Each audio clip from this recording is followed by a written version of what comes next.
Patitanam Pavanebhyo Vaishnavebhyo Namo Namaha Nikhilashvrate Mauliratnamaladhyuti Nirajita Padapankanta Muktakulam Paritashtam Harinam Samshrayam Narvitacharim Chirat Kanayavatirana Kalo Shramarpaitamannata Jvalarasam Svabhakti Srim Purata Sundara Beauty Kalamba Sundita Shadai Kandaresh Purato Vasachandana Janulambita Vajjonakavadato Sankirtanaika Pitaro Kamala Vishwambaro Drijavaro Jugadharmapalo Vande Jagatpriyakaro Karunado Leni Shakti Swarupaya Gauranga Suridaya Cha Bhakta Shakti Namaste He Krishna Karuna Sindho Dina Bandho Jagatpate Gopesha Gopika Kanta Radha Kanta Namaste Radhe Vrindavanadi Shri Karunamrita Vahini Kripayani Japadabjadasyan Mahim Pradiyatam Bhaktya Vihinaya Aparadha Lakshaye Kshipta Shakamaditarangamadye Kripa Mayitam Sharanam Prapanam Vrinde Namaste Charanarvindam Vrinde Namaste Charanarvindam Shri Shri Gaur Nityananda Ki Jai Shri Harinam Sankirtan Ki Jai Srila Prabhupada Ki Jai, Gaur Bhakta Vrinda Ki Jai, Gaur Praman.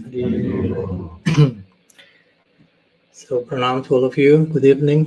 Thank you so much, Damodar Prabhu, family, friends, for the invitation and for investing your valuable time to be here and give me your most important attention, which is arguably the most important thing we have to give to another, our attention. So that's very powerful offering. So hopefully I may reciprocate accordingly.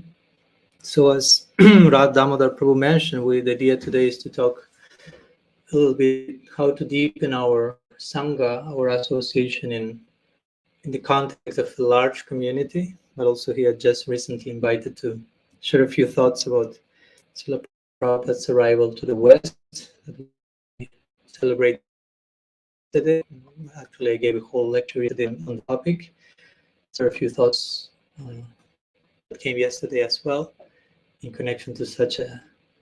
Of course, we are not only celebrating that particular, celebrating all that was day, but that day is kind of a symbol of all that was before and after. It's important to have the bigger picture in mind and be able to honor the whole sequence. So what brought Prabhupada to that day, so to say, what was behind that, which was his prayer, his surrender to his Guru Maharaj, his wish to please his overwhelming compassion, his emptying of himself on the Jaladuta and becoming fulfilled by Krishna's mercy, such an empowerment, and is to basically land into another planet, basically. Sometimes we celebrate when different forms of the Lord land on planet Earth, so to say. We celebrate Bhaman, Dvadasi, Janmashtami. Bhagavan is coming on Earth. And somehow when Prabhupada came to the West, it's somehow always the same planet Earth. In its own way, it's another planet. At that time, especially, there was no globalization and internet. So India was one thing, New York was another. So the willingness of Prabhupada to fearlessness, the honoring of his own name, Abhay. Abhay means fearless. And in Shastra described that one of the main attributes of a sannyasi is abhayatva, which basically means fearlessness, which basically implies the willingness to dive into the unknown, so to say. And he himself will pray so beautifully in his Markini Bhagavad Dharma, his prayer at the lotus feet of Krishna, like I don't know why you want me here. I don't know where I'm going. In one sense, there was this sense of uncertainty. I don't know what will happen, but if there is something I know, is that your causeless mercy, O Bhagavan, can make the impossible possible. And therefore, as he famously said, make me dance, O Lord, oh, make me dance. I'm willing to be puppeted, so to say, to be a puppet of your sweet will. And of course, the rest is history, and we are the byproduct of that. No, but very, very the willingness to which Prabhupada was able to, to land into another planet, to adjust, to adapt, to be sensitive enough environment that what he was finding along the way, and the genius of his meditations, his extreme compassion in adjusting basically, and in being a servant of everyone, basically. That was for me such a powerful, important connection. And for me, this today, this is just a brief introduction connected to the point that we want to talk today, which is how to deepen our Sangha, our relationships, our communication, our our openness to one another. In connection to Prabhupada's coming here with such openness, I mean, he opened himself in such a way. He was so open to adjust, to adapt, to find a new planet again, to explore unknown lands with full compassion, with full fearlessness. That's not easy. That's not fearless in again. But if we are open to acknowledge, Garland is too late, sorry. I was all the clandestine arrangements in the back. So we're just gonna have to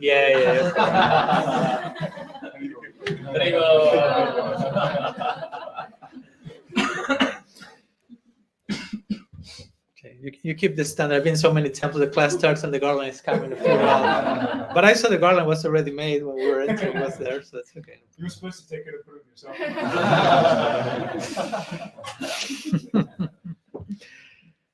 So anyhow, the idea is today to share a few words on how to deepen our Sangha, our association, in the context of a large community, how to keep it personal, I will say. No? And I don't want to sound like I'm starting indirectly to promote my last book, Radical Person. But anyhow, I cannot avoid relating these things with what I've been thinking and writing about, the importance of how much we are personal line. We are personalists. We are not impersonalists. So how we can keep everything as personal as we can. Because sometimes, as I write in my book, we have such a personalistic doctrine and such an ideal, so refined. Prabhupada will speak about the supreme personality of Godhead. But sometimes we may misrepresent our hyper-personalized ideal by relating to each other in pretty depersonalized forms.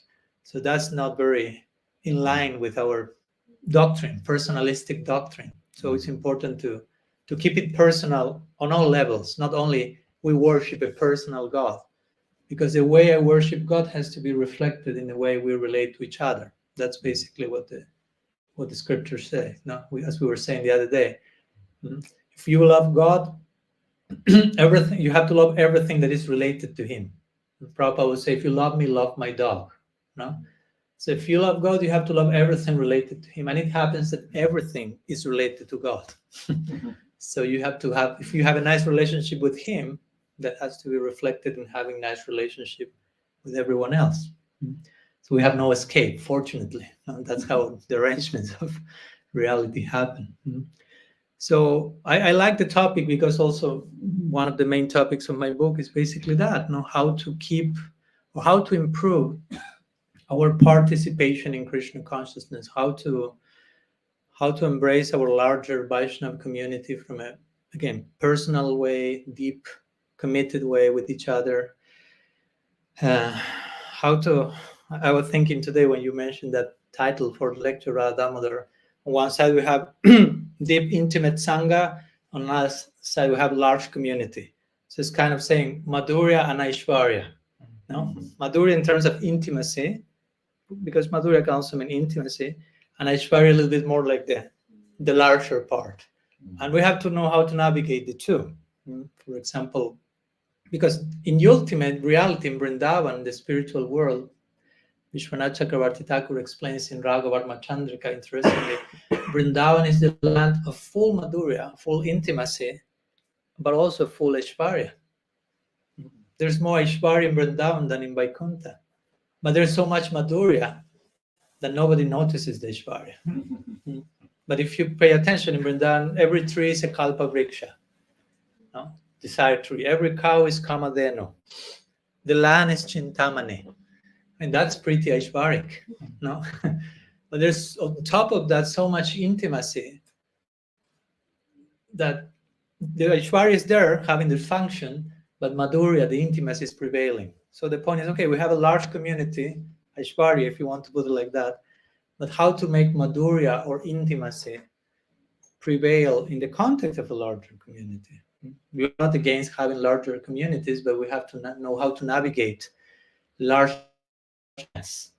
So we keep it personal, we keep intimate, because there's every chance when we have bigger groups anywhere that things tend to become a little bit more like impersonal or abstract or generic, or we may end up neglecting, without intention, but neglecting one-to-one connection. So that's again crucial in our tradition. We are personalists, so we want to keep it personal till the very end at every stage.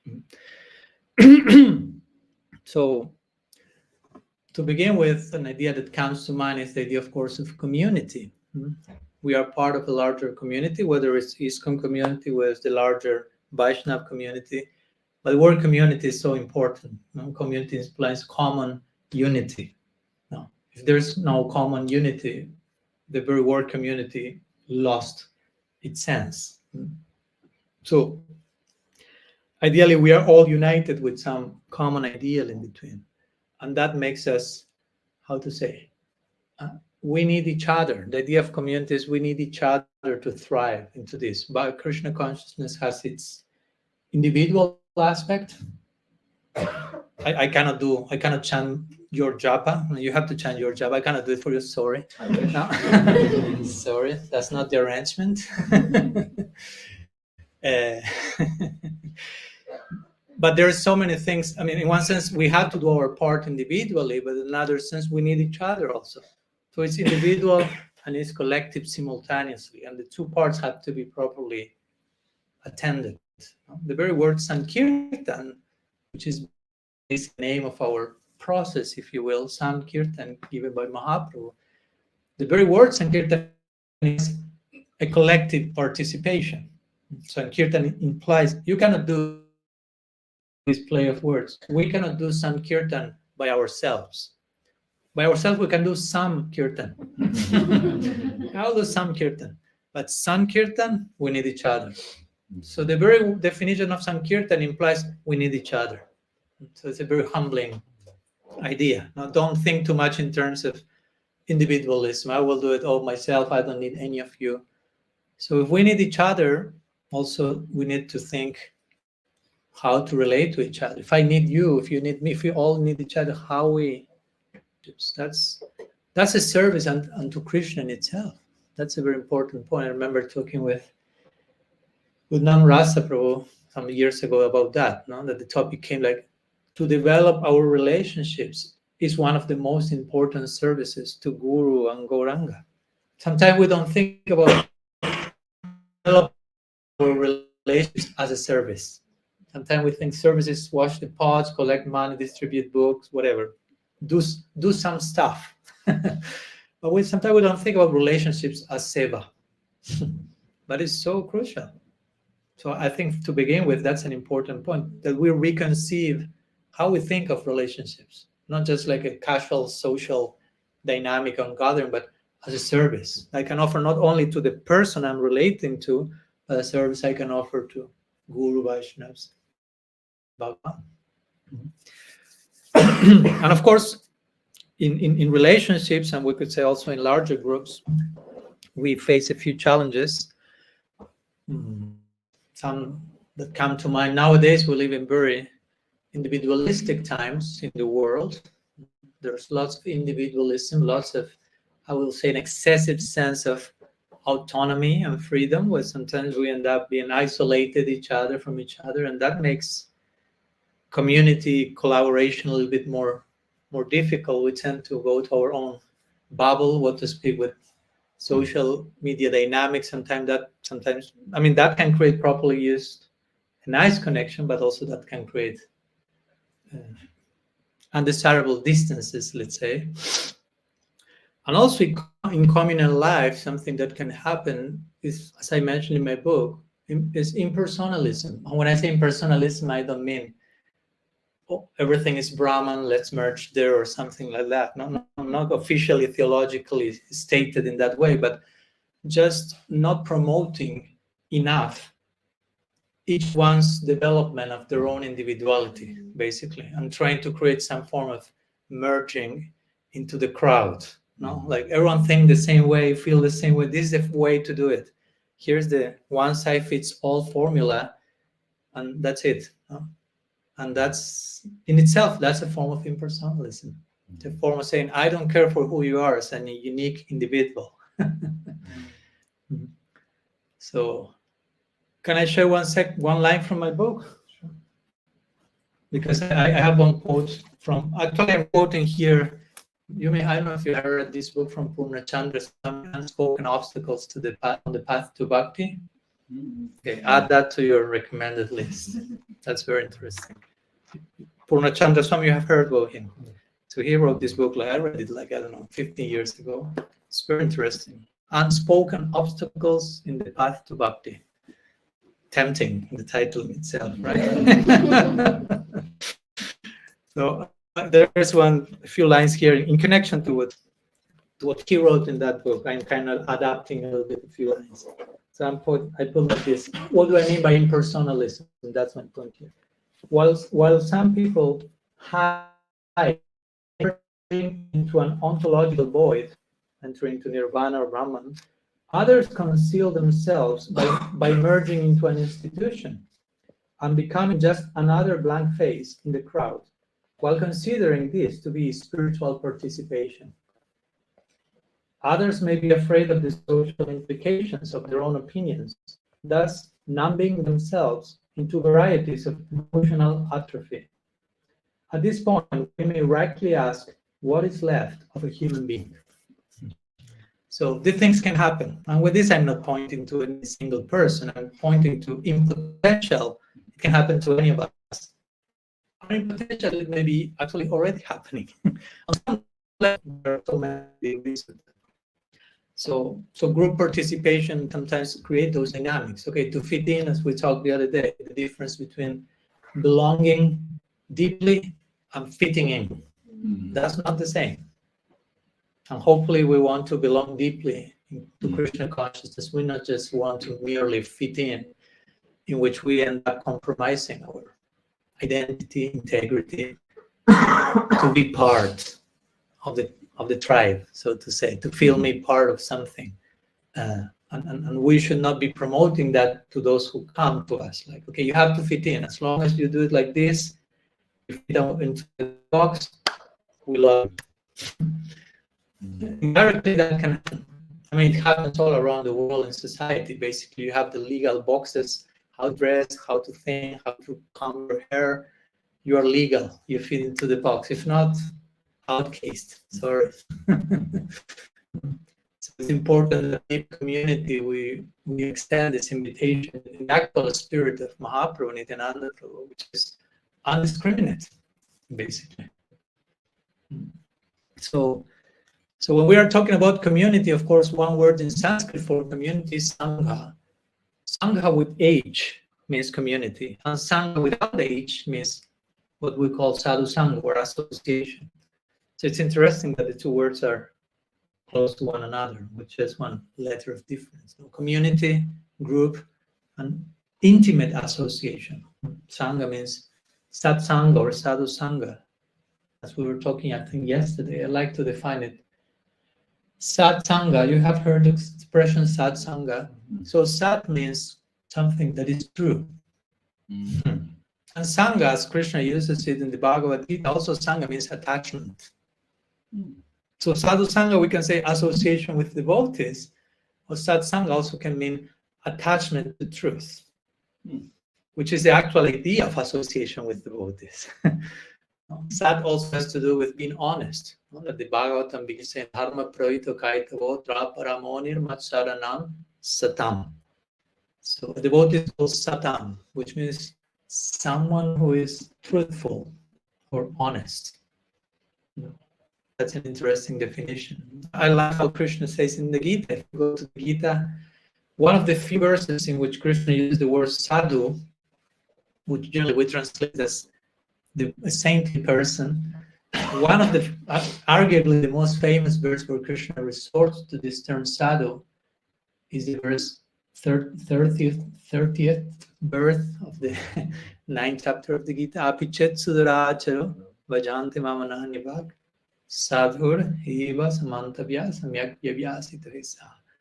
So there Krishna gives a very interesting definition of what's sadhu. He's saying, if someone misbehaves terribly, it begins like that. Apichet suduracharo.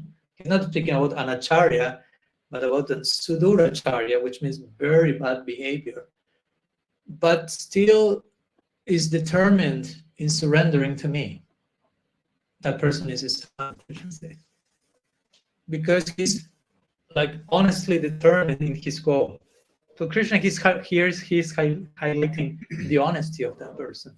He's not saying a sadhu is someone who is always perfect and does everything without any single mistake. He's saying he may even still behave quite badly, but he's very honest about when he falls down, let's say.